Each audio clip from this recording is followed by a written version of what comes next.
Hey everyone, this is San Diego magician Tom Interval presenting another Interval of Magic. Welcome. It's Friday, March 1st, 2019, and this is Blogcast number 5, Wild About Harry Since 1975. As always, if you like my videos, please subscribe and share them, but also, please become one of my patrons at patreon.com/TomInterval. Starting at $5 per month, which is only 16 cents a day, you'll not only support the videos I make for the general public, but you'll also have access to weekly bonus videos that will most likely have to do with magic secrets in some way. Magic tutorials, theory, and other bonus content I think you'll enjoy. Today's blogcast is about John Cox. He's the guy who created what I call the most comprehensive Houdini-themed blog on the World Wide Web today, Wild About Harry, located at wildabouthoudini.com. If you haven't been there, I highly recommend going there, bookmarking it, and using it as an ongoing reference. It's free, and there are new posts every day.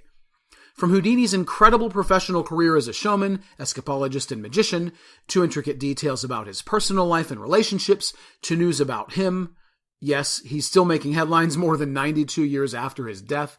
I guarantee you will learn something about Houdini that you didn't know.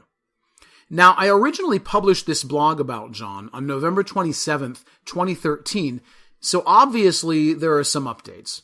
For example, last year, Wild About Harry hit 6 million page views and has well over 4,000 posts, which is not surprising considering John publishes an average of about 30 posts per month.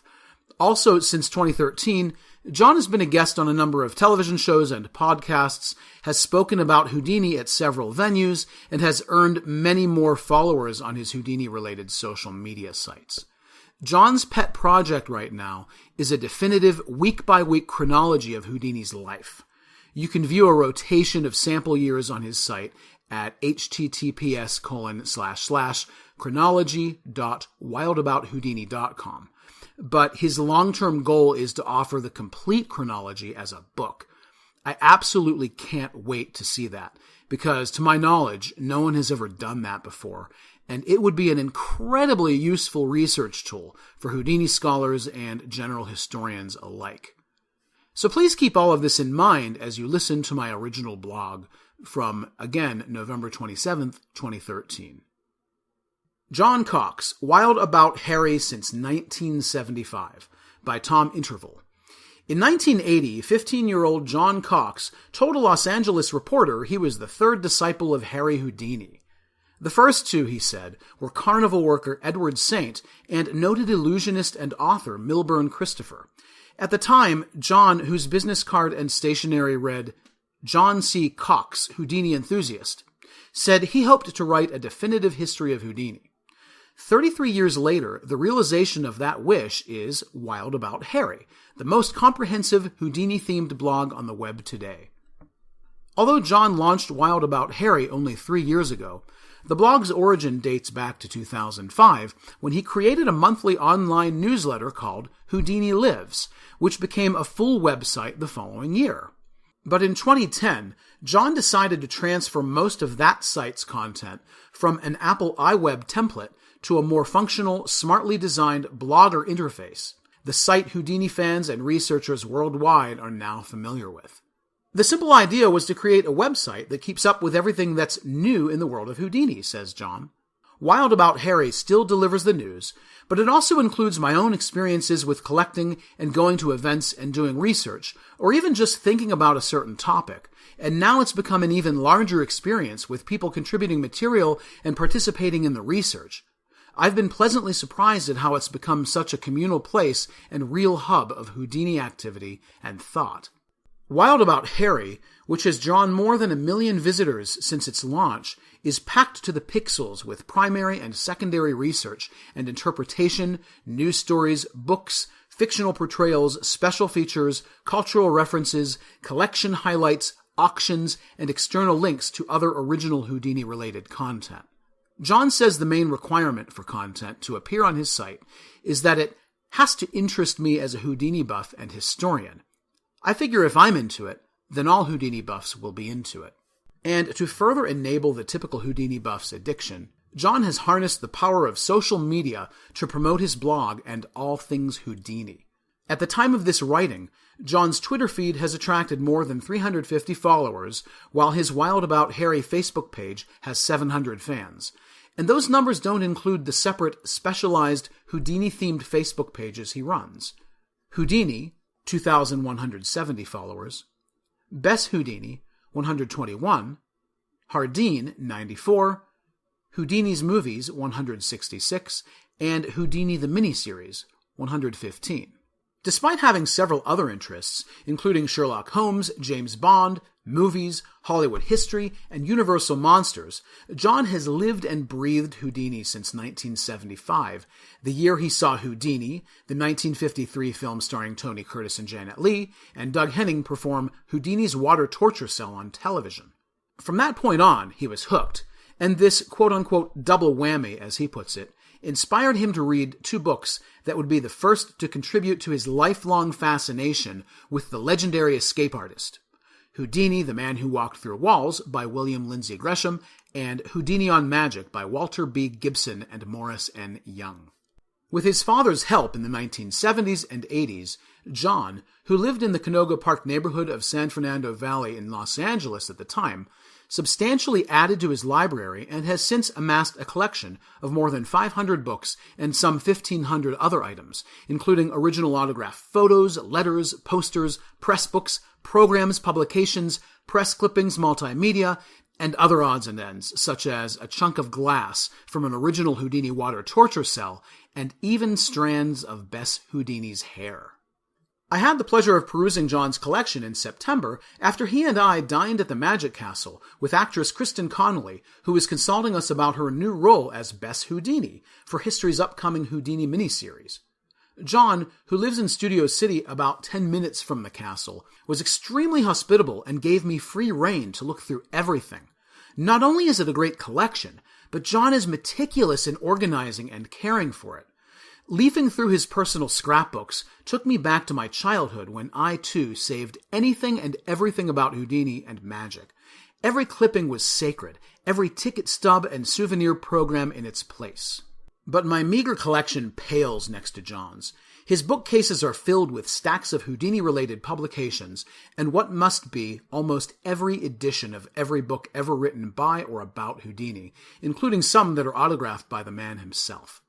Signed photos and letters are displayed or tucked away, and Houdini posters and novelties grace some walls and bookshelves. Back in the day, the beginnings of this collection were substantial enough to earn John some publicity in a few local newspapers, including the Valley Chronicle, Valley News, the Los Angeles Times, and Hunter's Call, his high school paper, which referred to him as a bit of a celebrity. In a way, he was a local celebrity, even if only for a short time. In addition to collecting Houdini books and memorabilia, he put on magic shows at schools and other venues and performed Houdini-like stunts, such as escaping from a straitjacket and shedding handcuffs and chains after jumping into a swimming pool. He appeared on a local news channel and even performed his straitjacket escape on the Tony Tennille Show. These days, John doesn't perform. In fact, he quit when he was about 16 years old. I just suddenly realized I wasn't a performer, he says. I was a historian, and I stopped. It was that easy. As a historian, John has learned from many Houdini experts over the years, including Manny Weltman, Patrick Culleton, John Gahn, and Sid Radner. But one of his favorite moments was meeting Marie Blood, Houdini's niece. That was an out-of-body experience for me, he says. I had driven to Colorado Springs 2 days and we were sitting together alone in a big hotel lobby beside a fire with a thunderstorm outside, and she's sharing with me family secrets. When she told me Bess smoked, I almost fainted. All these years of study, and then just one little thing like that from a family member gives you a key character detail that blows your mind. I really felt like I was in the room with Houdini himself. Like I said, out-of-body experience. Some might think John's interest in Houdini is borderline excessive. That's because it is, but in a great way. It's his unbridled passion that inspires him to consistently produce original content, which in turn fuels discussions and debates among Houdini scholars and contributes to our overall understanding of one of the most significant historical figures to ever live. And that passion hasn't waned in the least since 1975.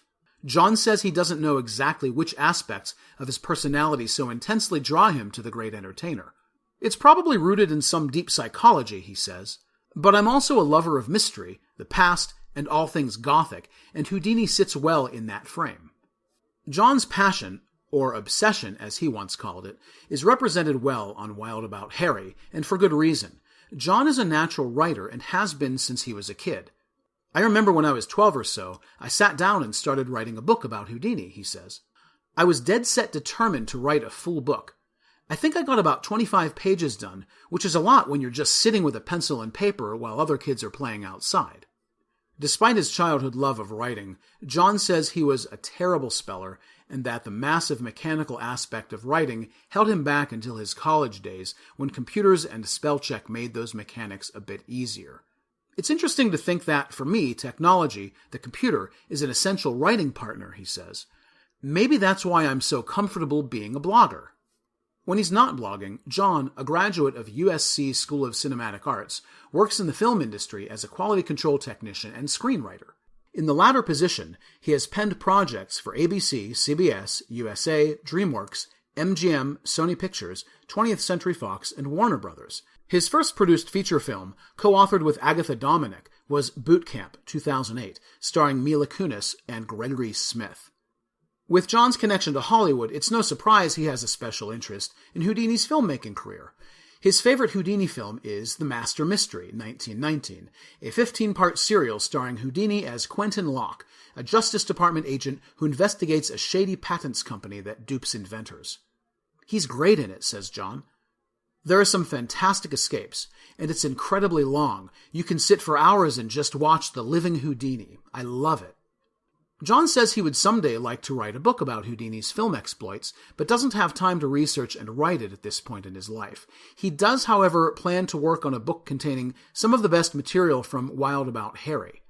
I just really want to get some of this into a printed version, he says. I think people would really like it. Other than that, he has no future plans for the blog. I don't try to force anything, he says. I enjoy how the site grows and evolves naturally. In the meantime, John plans to continue consulting on Houdini projects, giving presentations, writing articles for online and print publications, and, of course, adding fresh content to the blog. He has already appeared as a Houdini expert on the Houdini Exposed documentary, assisted NPR, BBC, and other media companies and organizations with Houdini projects, written 2 articles for Magic magazine, and given presentations at last year's Magic Collectors Weekend in Chicago and the official Houdini seance in Fort Worth. All of John's exploits over the years make it clear that he transcended the role of Houdini disciple long ago. Not only is he a one-man aggregator of all Houdini news on the web, as David Byron of The Mandala puts it, but he is easily the most prolific, active, and original Houdini blogger out there, setting a new standard for the dissemination and interpretation of information relating to Houdini. These are qualities of a leader. The only disciples are those attempting to follow his example. Thanks for watching and or listening to this interval of magic. If you enjoyed it and want to see more like it, along with a variety of other great magic-related content, please help support my work by becoming a Patreon patron at www.patreon.com/TomInterval. Also, please like and share this, subscribe to my Interval Magic YouTube channel, and follow me on Instagram, Facebook, and Twitter, @IntervalMagic. Until then, may your intervals be happy, peaceful, and magical.